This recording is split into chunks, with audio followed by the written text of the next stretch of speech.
Mini skirt on, dip my body in glitter. Platform sneakers, all the boys want a picture. Two foreign cars, I make rich look richer. Save your breath, baby, I'm not going home with ya. Mini skirt on, dip my...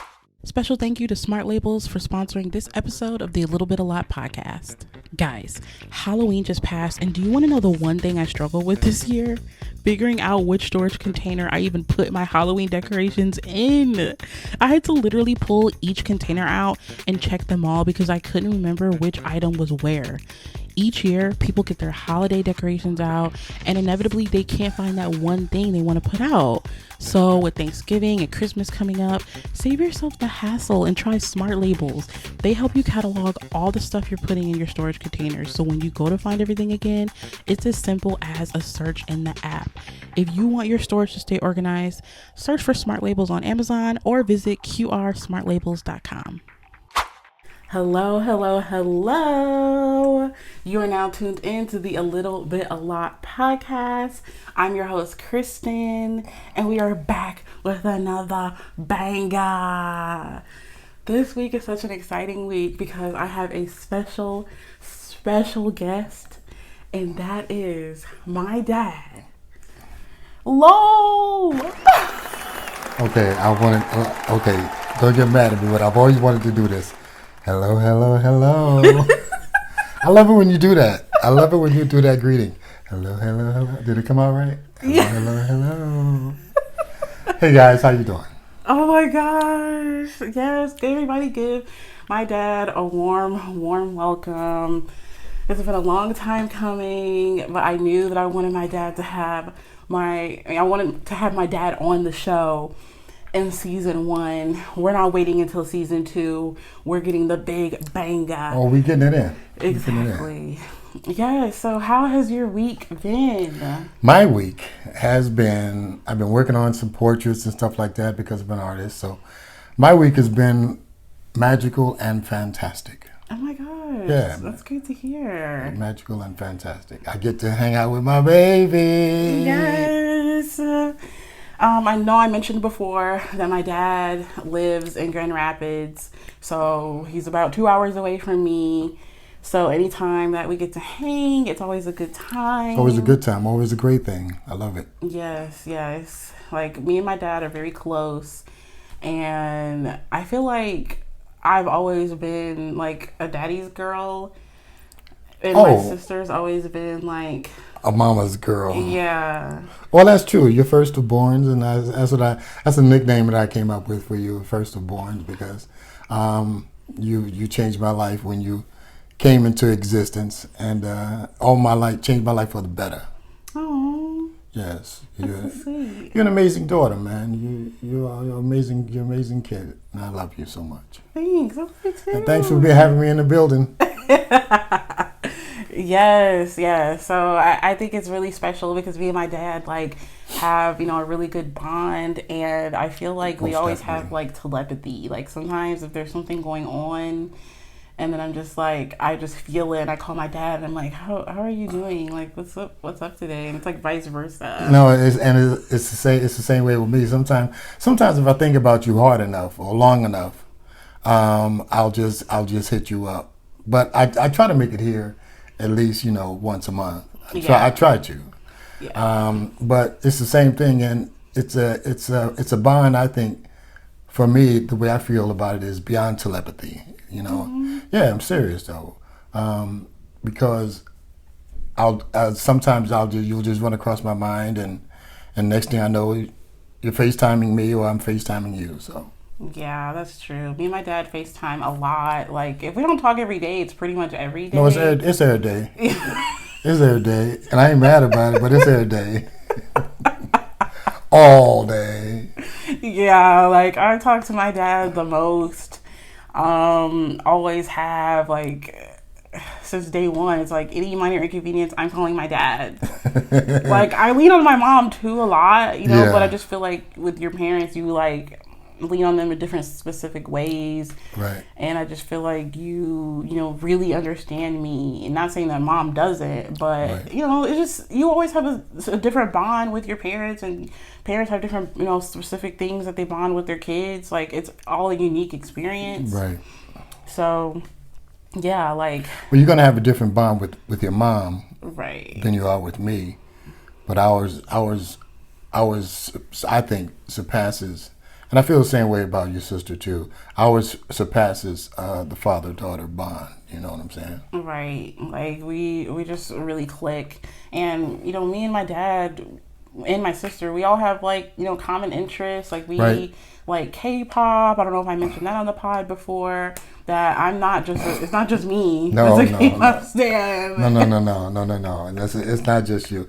I'm down too. I've been to like, how many concerts have I been to? I don't even know. I feel like 1, 2, 3. Three K-pop concerts, and I love it. I listen to K-pop to this very day. Exactly. Every day. Even though our favorite group is on a hiatus as a group, right? They're still doing, you know, solo things. I know I've mentioned before. I'm in Agase, got 7 down. We're still rocking with them. And that's like our like number one group that we stand as GOT7. So my dad has been with us to Canada twice, to Chicago once. Like he's in there. My dad Chicago has picked, Chicago twice. I mean Canada twice.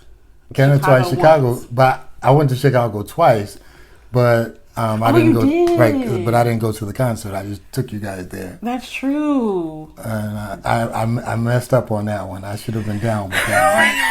Do we even get into the gags on that? Because my dad took like such a big L the very first time that we saw GOT7.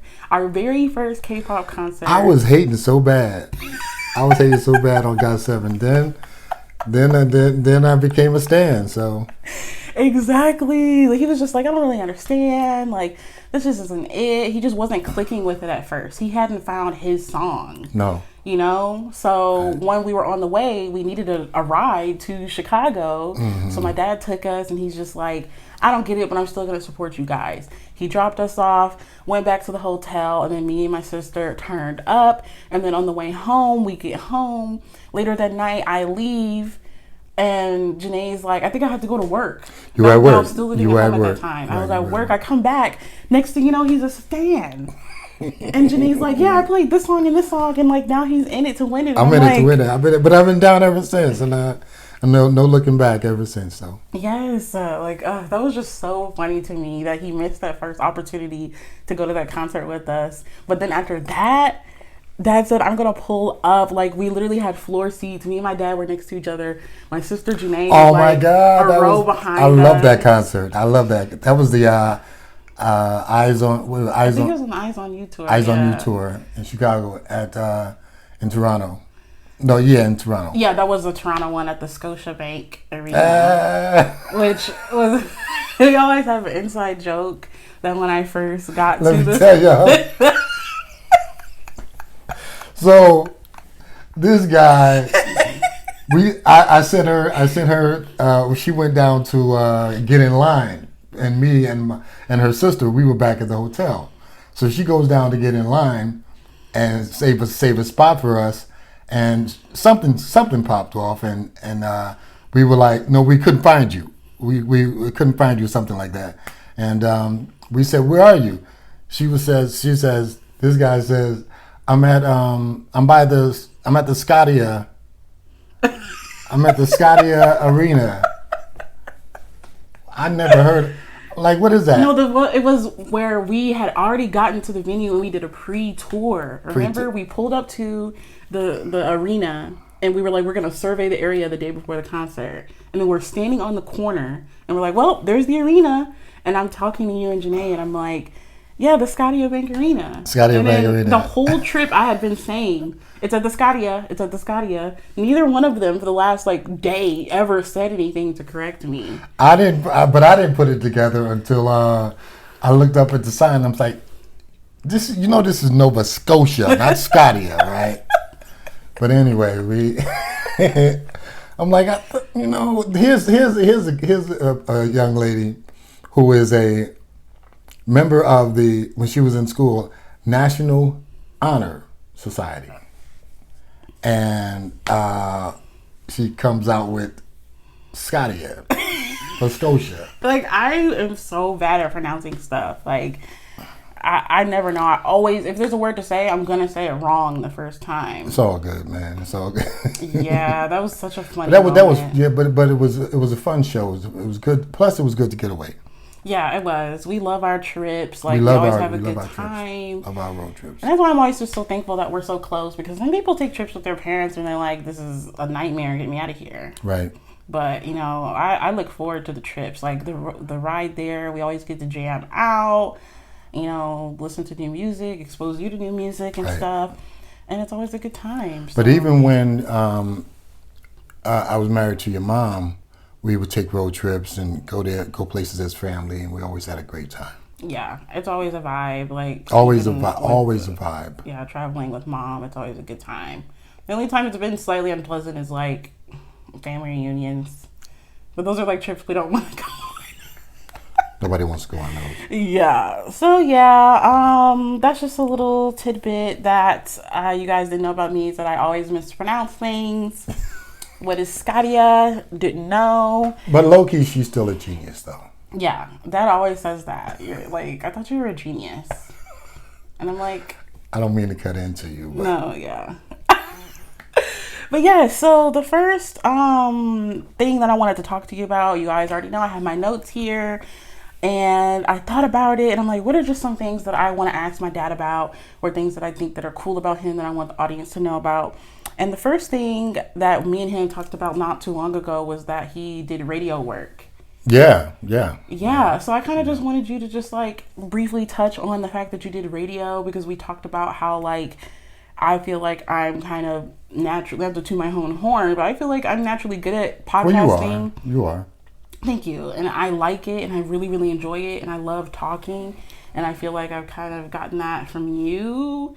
Because out of our parents, like, you are the speaker, and it's just crazy how we came out, because it's like my dad is a good talker, so am I. But then when it comes to my mom, she's more quiet, so is Janae. So it's like, in every sense, like, we take after that one parent in so many different ways. Yeah. Well, I had just gotten out of the Air Force, and I was back home in New Jersey, where I'm from. And I was in the car with a friend of mine, and a song came on the radio that I liked. So out of just playing around, I did the intro to the song, the time, the current time, and the temperature, and I made up this temperature, and I announced who the band was. And he says, "That's really good, man. You should consider going into radio communications." So I kind of brushed it off and didn't think too much of it, because you said I always thought I had a relatively decent speaking voice, but right. So which is, I think, was something that we both get compliments on a lot. Yeah. So about 6 months later, I looked up this school in Midtown Manhattan. It was a broadcast communication school, and when you're done with that for about 2 years, you come out with an associate's degree in communications. So I got into that, and after that was done, my sister, your aunt Yvonne, was living in Flint, Michigan at the time. So I sent out my audition tapes and my demo tapes around the country, and got rejected by so many radio stations. And but I didn't stop grinding. I just kept at it. And I sent one tape to a small radio station in Lansing, Michigan, WXLA, and he heard the tape and he liked it, and he offered me a position to do middays, which is a 10 to 2 position. And I said, "Well, how far is that from Flint?" He said, "I was right up the road." But not up no, that's what he said. He said that to get me here, y'all. He said that to get me here. So by the way, Lansing is like what, an hour away? Okay. I know.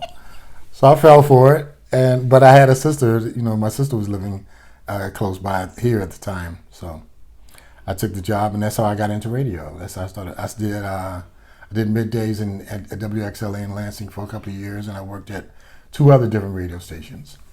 Wow. I don't know why I always thought you did radio work in Jersey. No, that's major market. This was here in the Midwest, it's considered medium market, except for Detroit is major market as well. Oh. But that was I wanted to try and work for the radio station that I grew up listening to in New York, but they wasn't having it. I need a little bit more experience, probably.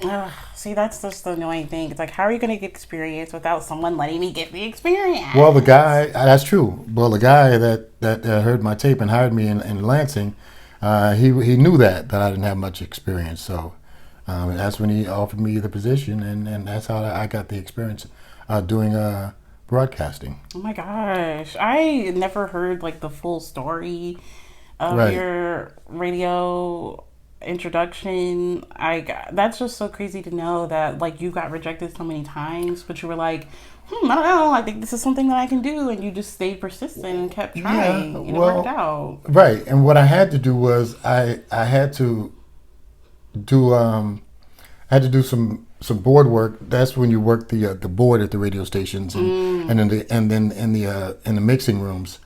Know how to work those the channels that the microphone is on and the music is on. Those are called pots, POTS. And so I got to know how to pot up and pot down. You got to know how to write commercials, edit commercials, and announce the commercials as well. Right. I think that's also like so cool that it can relate kind of in podcasting as well, because when it comes to, monetization and doing those ad reads, like you're already kind of natural and have experience with that. So I lean on to my dad for that. Well, I mean, based on your podcast, your podcasts are always so crisp and so insightful and so relatable. And I know you have a certain demographic in mind, but I can relate to them as well. Yeah. So, but your podcast, the way you edit your podcast, you edit your own shows. Yeah. And that's something that that you're self-taught at, and that's commendable as well. I mean, it's just so amazing that the way the finished product of what you do. Thanks. Yeah, I wish I would have had the experience though, where you had with radio work and producing. Right. In that way. Right. But coincidentally, I ended up just naturally, doing it self-taught, and it worked out. And you're dope at it. It's amazing. Thanks. Yeah, I just really wanted the audience to know about that, to just know, like, that's where my natural knack comes from, is from my dad. Not only that, as this one here has always, I've always seen her as a star. So it's somewhere in entertainment, in some way, form, or fashion, some form of being a star. Because as she says herself, she can talk, she can go, So, but I don't know about you. Always have said that from like the moment that I wake up, like from being when I was little. Let me have a bad dream and I wake up, I'm immediately running to my dad, being like, and then. And that's one thing he's always mocked me for, because I'm just a and then type of girl. No, it's like, you think the story's done? You think the story's done, and I'm it's early in the morning, and I'm trying to get their clothes ready for the uniforms ready for school and stuff like that, and get their lunches packed. And she's telling me about a bad dream, and then the monster did this, and I'm like, oh, well, it was just a dream. And she goes, and then. Like, when is this gonna be done? Okay, you gotta go brush your teeth. And then, and it was so real, Daddy. It was so, okay. No, that's taking me out. That's really, really taking me out. It's really got me gagged right now, because that was, it's still, and it was so real. Me telling Juwan my nightmare. Oh my god. But it's like ever since I've gotten older now, I don't have dreams. I can't remember my dreams anymore. You can't? Which is like a good thing for you guys, huh? Well, that's great for us. But they say, I've heard the expression that if you can't remember your dream, then it was just a dream. But if you can remember it, it was a message. I used to get a lot of messages, man. because I swear it was like every night I had some new story to tell, and I think that's what helped me be such a vivid storyteller. And such a great writer as well. Yeah, because I would just writer. be able to see it so vividly, and I'm like, This young lady is one of the most prolific writers that you'll ever want to see. You should read some of her work. She's dope. Yeah, I've been talking about that in therapy, and she recommended that I start getting back into writing. But I think the podcast, like, that also fulfills my creative need, which I'm so happy about, because for the longest time I just felt like I wasn't doing anything to fulfill that. But now that we've got the pod going, it's like the sparks are flying. I just love coming up with different topics, and being able to produce this show is so fulfilling, in the same way that 7-year-old me felt writing my stories. Right. You wrote a lot. You wrote for a very long time. But if that's fulfilling for you, imagine how fulfilling it is for me as a father to see where you've come from, and what you're doing with your life, and to the direction you're trying to go.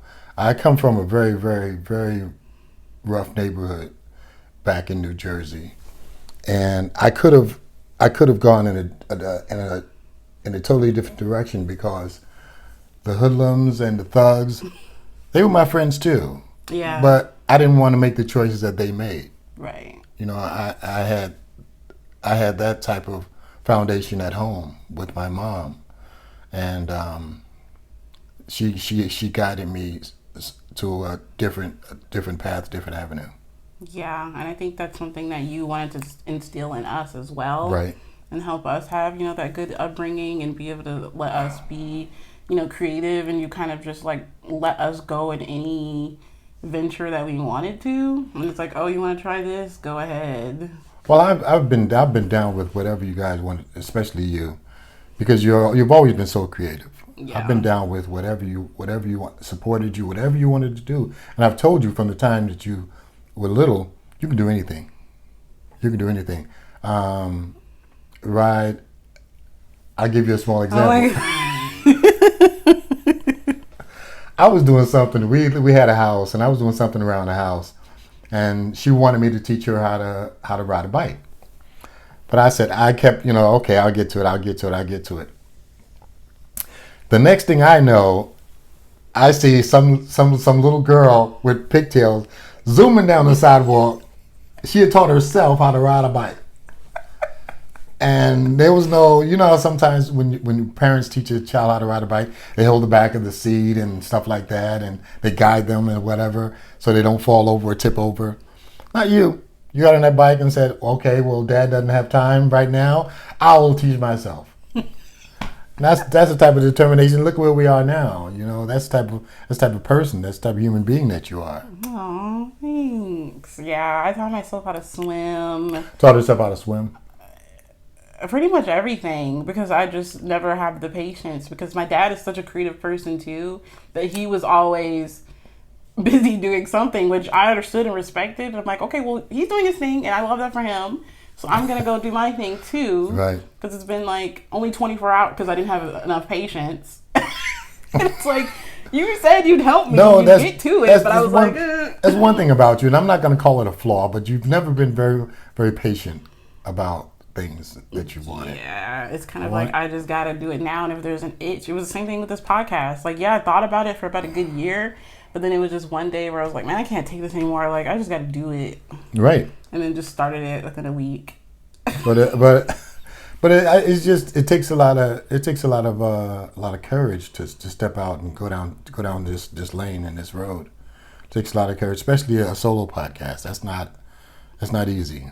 Yeah. Trust me. I always have a lot of like relief whenever I can have the guests on, but for the most part I do love the solo aspect, because I don't have to rely on anyone else. It's kind of just what I want to do. So yeah. Okay, so move the show along. Another question that I had was just getting into, we've already discussed about like the fact that my dad is a creative, but I just wanted to know like what, got you into being creative, because you not only do painting and like portraits, but you're also good at like crafting as well. Like, my dad does sewing, which he hasn't done in a long time. Right. He's made us like Halloween costumes, You've designed outfits. You've designed your own clothes. You've even made like a couch. Couch cover. The couch cover. Right. Like, you've done so many different little nifty things, like, in our home for decor growing up. He's super into architecture and home design. Right. Growing up, HGTV was always on. Always. And better believe my dad's going to keep up with the drama with those. If it's a wife and a husband, he's going to be like, this is what happened. HGTV drama. I'm like, I didn't even know that. I was gonna put you in it whether you wanted to be in it or not. Yeah, so it's like, what? I just feel like, what is your creative drive? How did you realize that you were creative? I was a child, and I started out, singing because I can.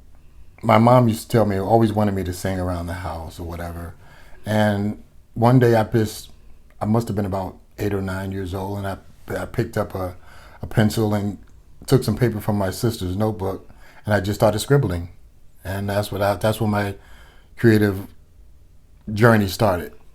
Wow. Back then I was little. I've always wanted to. I'm a Libra, so I just love to create beautiful things. Yeah. So it's like, if you think that his TikTok, L Reynolds, is it L Reynolds 10? L Reynolds 1016. Yeah, I'll make sure that I tag it in the description. Go follow my dad on TikTok, and he also has an Instagram. Oh, thank you. For his art. If you think that's all he has to offer, which even then, that's a ton, he still can like do way more than that. Like, right now, the focus has just been on art, but it's like, beyond that, he can just do so much more. And like, my dad has given me pieces from my home and my decor, which means so much. Like, I never would have imagined that I'd have like Lowell Reynolds original pieces like in my house. Right. Growing up, seeing them on the walls of our home and being like, I never imagined my own place I'd have that. Right. So yeah, like, I just always wanted to know, like, how did you get into realizing that you're creative? But I feel like you said, it does come down to you being a Libra. And the fact that you don't limit yourself in any one thing. No. You've tried so many different things. My motto with painting and with anything, just about anything I do, has always been chasing what if. And if there was a style or of something that I wanted to do, and I didn't think that I could do it, I always tried. You have to. You can't just count yourself out.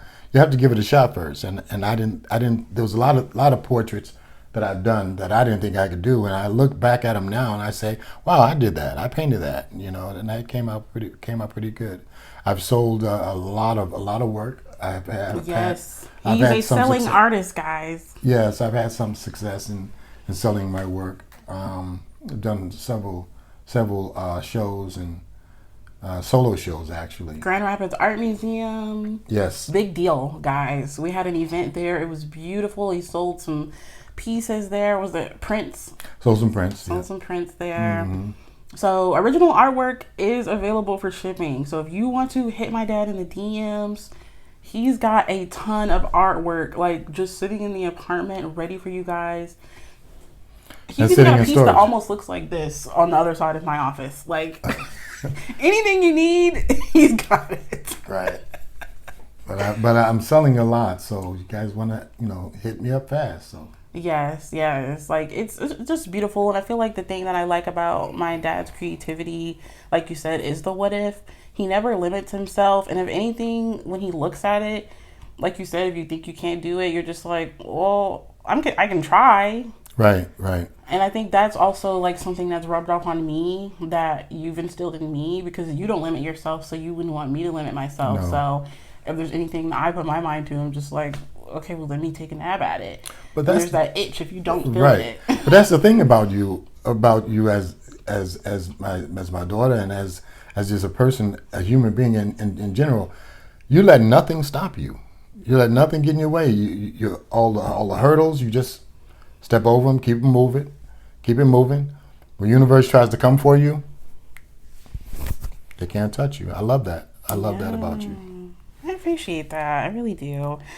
So yeah, guys, my dad, is a super creative. Hit him up for that art, and that's just like my favorite thing to do like when he calls me and he's just like, what do you think about this piece? Like, I'm the first surveyor. Yes. Usually. Yes.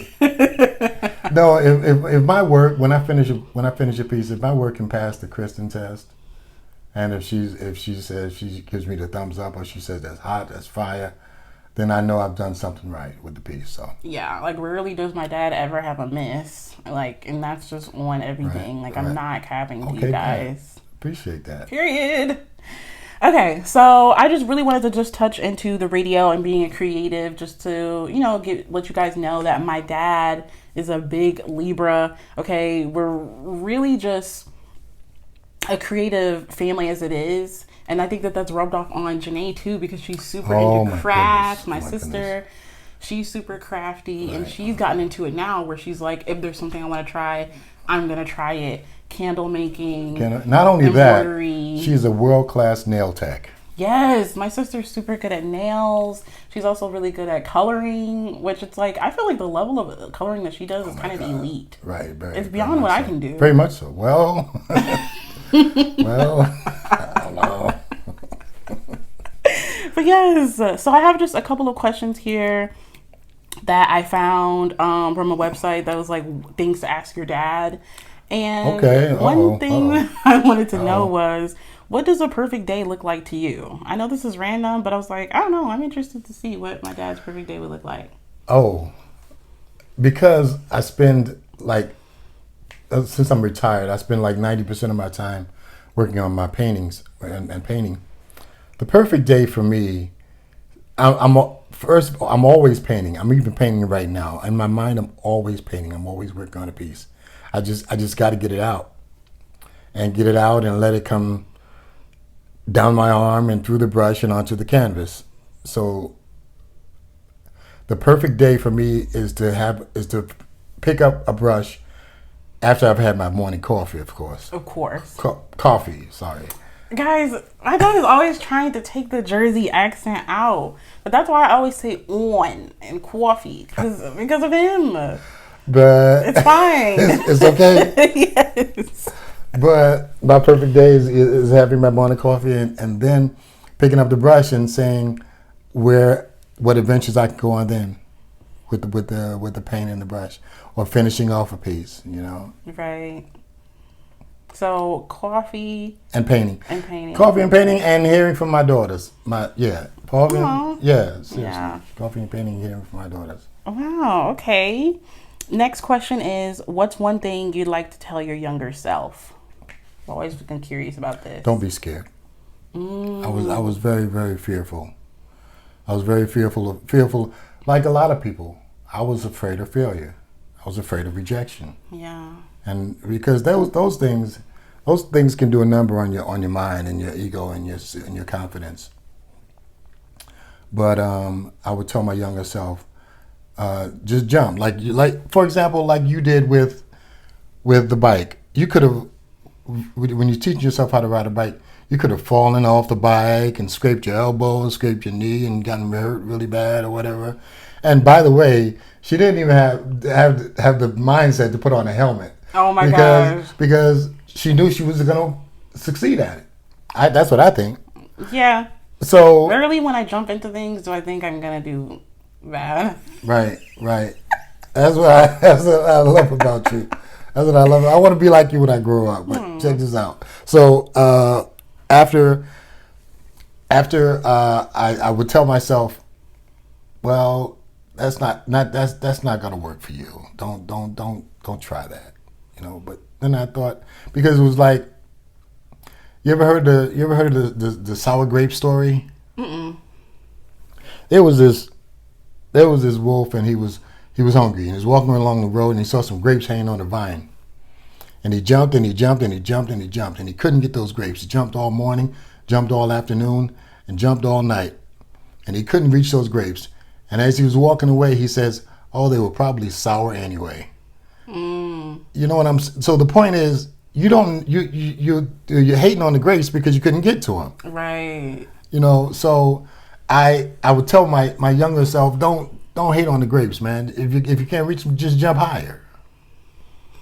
That's true. Oh my gosh, that's a good story, and that's a good model to live by. Don't give up. Don't be afraid. That's why when you jumped into this podcasting thing, I knew you were going to eat, because this is amazing. This is just amazing what you're doing. Thanks. Well, I love that answer. I feel like that's such a good thing to live by. That's so profound. Don't be scared. Because I feel like for a while I spent so much time being scared, where growing up wasn't like that, and I had that era where I was timid, and I'm just now jumping back out of that. So, good tidbits for you guys. Okay, next question. What do you like best about being a dad? Oh my God. Now you're going to make my eyes get moist over that question. The best part about being a father. Oh, I don't know if I can answer that, because you and your sister are the best parts for me. I feel like I didn't know what I was put on this earth for until you came. Aww. Until you know, I'm serious now. I'm not trying to be mushy or anything like that, but the best part of being a father is everything about you. I mean, being able to give you the guidance that you guys need. You see, as a father, my job is to give you, not to fight the battles for you, but to give you the sword and the whole armor that you're going to need to fight yourself. Right. So, if I can, and of course, if there's any way that I can protect you, of course, that's what I'm going to do. But my job is to give you the ammunition that you need. Yeah, and you've done that for sure. Thank you. Wow, that was sweet. Okay, well, next question we've got. That was sweet. The next question, and this is the last question. What's your favorite memory of me as a kid? Well, one of the most vivid memories I have is about this relates to your go get it, your go get it, do it for myself attitude, your go get 'em attitude. And your sister was an infant. She was really small. She was a few months old, and we lived in an apartment complex that had a swimming pool. Oh my gosh. And this guy did not know how to swim. I didn't know how to swim. But we would like to go to the pool when it was like unbearably hot, and just, splash around, put our feet in and stuff like that. And I always kept an eye on her, always kept her close, had to keep her close. Keep in mind, she did not know how to swim. So didn't know how to swim at the time. No, didn't know how to swim at the time. So my wife, your mom, came with the baby, and I went to the fence to grab the baby, and I hear over behind me, everybody at the pool, they're just yelling and screaming and get her, she's drowning. And I look over my shoulder, and it's you. You had gone under for the second time. And I had the baby in my hand, your sister in my hand, in my arms, and I ran to the pool. Didn't think about it. I ran to the pool, jumped in, ran down the steps of the pool, and grabbed you with one arm and pulled you out of the water. And I was so terrified. Your mother and I were so terrified. We were so scared. What were you trying to do? You did not know how to swim. That's not a fond memory, but it's a vivid memory of it speaks to your tenacity, to how you are as a person in life. I'm gonna look, if nobody's gonna do it, help me do it, I'll do it myself. And I love that. But one of the fondest memories was, I know I talked about them a lot, but when you would come down the stairs and you would tell me about your dreams, your bad dreams and stuff like that, there's nothing I can do about it, but I just wanted you to just Zip it. Let me get your stuff ready for school. Okay. But those are fond memories. Those are fond memories. Oh, I'd have to say that my favorite memory is when we made our snowman. Oh, yes. Yeah, we Yes. made our very first snowman when we lived at our old house, and we didn't have anything to like build its body up. So Dad was like, "Well, we can just use this box." And so, you drive past the neighborhood and you just see this boxy snowman. He was lopsided. Yeah. He was leaning. But you guys worked so hard on that snowman, though. Yeah, we really did. That day was so much fun. And then after we did the snowman and you helped us with it, the feeling of going inside and you're just standing at the steps helping us get out of our snowsuit. And then you're like, "You guys want hot chocolate?" And we're like, "Yeah!" And then you warm up some nice hot chocolate for us with milk, not water. Right. It's 2023, guys. If you are drinking hot chocolate with Right. water, It's gross to me. yeah, I didn't grow up with that. So. like, no, it's a chop. Milk only, period. And you gotta get those marshmallow bits. I Yes. mean, the big marshmallows are cute, but the little ones, The little ones, the mini marshmallows, yeah. yeah, those hit hard. The mallow bits. Right. But yeah, and you would like make us our hot chocolate. You know what? Come to think about it, that was a very that was one of the best memories that I have, because I enjoyed. It was more like offering you guys comfort when you guys were outside. You weren't complaining about being cold or anything like that. You know it was cold. You're playing in the snow and stuff like that. But we go sledding. Oh my gosh, yes, we used to have a big sled hill down at our old house, so we would go sledding. But those are just always like good memories for me. And just even like in the summertime, my dad would sit in the driveway and watch us play, and then he would take our hose and then we'd be like, "Hey, hey!" And he would just like spray the water hose on us, and we would just pretend that it's like a waterfall. Yeah, very crazy times. Before we go, I wanted to ask you, what is your fondest memory of your... Because in your very first podcast, you said that you mentioned children of divorce are baddies. And I related to that, and that spoke to me. What is your fondest memory of of me from me being a father? How have I influenced you as a father?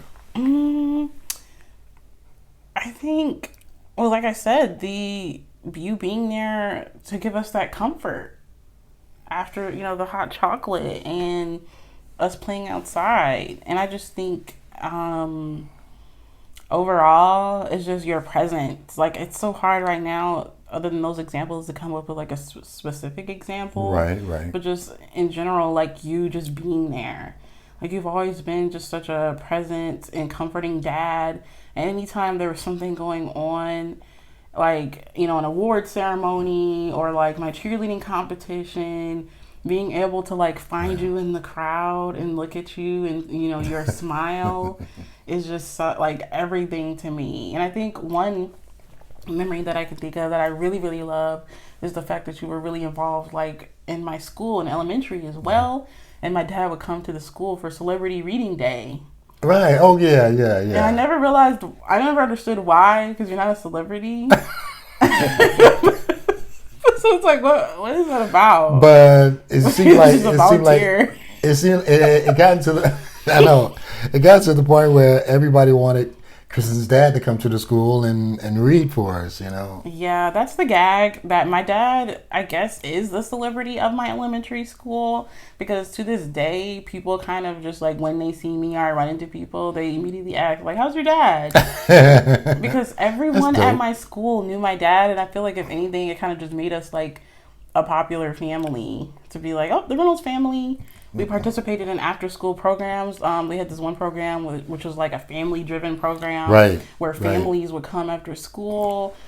Each family every week would take turns bringing a recipe to feed everyone, and we would do different like family-oriented activities. Right, that was fun though. That was a lot of fun. Yeah, we really liked that. I didn't like them forcing us to drink milk every evening. Right. That was freaking whack. I don't like drinking milk. No. But yeah, like just in general, like you were just always such an involved parent. The PTA meetings, we'd have Fridays where our school would pop popcorn. And my dad would show up. Sometimes my mom would come too, but my mom, she has those 16-hour shifts. Oh yeah, that was tough. And plus it was easier because my dad also worked at my school at one point. So with him working at my school, like, people really knew him, and he was just like already always, there. So that's like a really good memory for me. It's just the fact that you were always involved in my school, taking me to the book fairs, science fair. Oh, the book fairs. Wow. Oh my those God. were fun. Yes. Dad helping me with my science projects. I remember one day I went to sleep and you were like, just go to bed, I'll finish it. I think that was the gag, though. You wanted me to... I fell for it every time, though. I think that was the gag. Yeah, like half the time I would just have my dad like do my work for me. I knew you would do it. You came in clutch, and I'm just like, I'm tired. Well, I'm always going to be there for you. Yeah. Well, this brings us to the end of the episode. I really want to be able to have you on so that people can get to know you more, because I just feel like there's just so much to my dad. But I just wanted something that was like quick and just like an introductory to our bond, to our father-daughter relationship, and just to see, the guys to see how great you are. Oh. But yes, this brings us to our segment, favorite thing of the week. Favorite thing of the week. Hey, favorite thing of the week. Hey. Do you have a favorite thing of the week? My favorite thing of the week. Well, the week just started.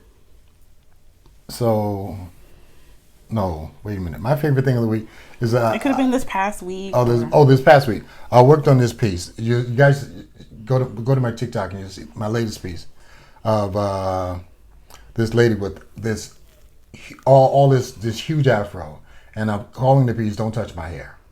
Don't Touch My Hair is a good name for a piece. Yeah, don't touch my hair. So where's the salon? That's my favorite thing of the week, because I got to interpret it, and it came out exactly how I wanted it to come out. That's great. Yep. So go to TikTok and check it out. Yes, my favorite thing of the week is let me see. Lately it's just been hard for me to come up with these. I'd have to say my favorite thing of the week is the That's So Raven Funko Pop that I got. Oh. Yes, I recently got this new Funko Pop. What? For the YouTube watchers. That's So Raven for the Disney 100. She's in her cute little outfit. That's dope. Yeah, I went to the mall this weekend with my sister, and she got me this. I love Raven, and growing up, I just felt like I felt so seen with her personality, because she's always just so extra and so funny and so vibrant, and I feel like that's my personality. No, that's the truth. You guys do have similar personalities, though. Yeah, exactly. And talents. Oh, yes. And talents. Thanks. Yes. But yes, that brings us to the end of the episode. Thank you so much, guys, for tuning in. I forgot to say at the beginning of the episode, make sure you subscribe on YouTube. I'm on the road to my first 100 subscribers. Yes, turn your post notifications on. Oh, we're going to blow that out of the water. We're going to surpass that. Oh, yes. Yeah, we're going to. And make sure you give this video a big thumbs up. But they're going to make it happen, though. Yes, I believe in you guys. I believe in us, in this community of safety that we're building. Okay, right. period. Right. And if you're listening on Spotify, make sure you follow me on Spotify. There's a follow button on there, so that way you can stay updated with the podcast every week, since new episodes drop every Friday. And give me a 5-star rating on Spotify. We've got 16 reviews right now on Spotify, and I couldn't be more happy. Like, you guys are so awesome. Thank you so much. Having those reviews helps other people see the show, and we want to bring everybody in so we can be one big happy family. And of course, if you're listening on Apple Podcasts, rate me 5 stars and give me a review to let me know what you think. The reviews are coming in, and I'm so appreciative for the support. I can't thank you guys enough. The support is outrageous. I love it. Yes, we just hit 300 on Instagram. Thank you. Yes, so make sure you follow me on Instagram at A Little Bit A Lot Podcast, on TikTok at A Little Bit A Lot Podcast, and I will be sure to link my dad's socials in the description. So again, thanks for tuning in, and I will see you guys next week.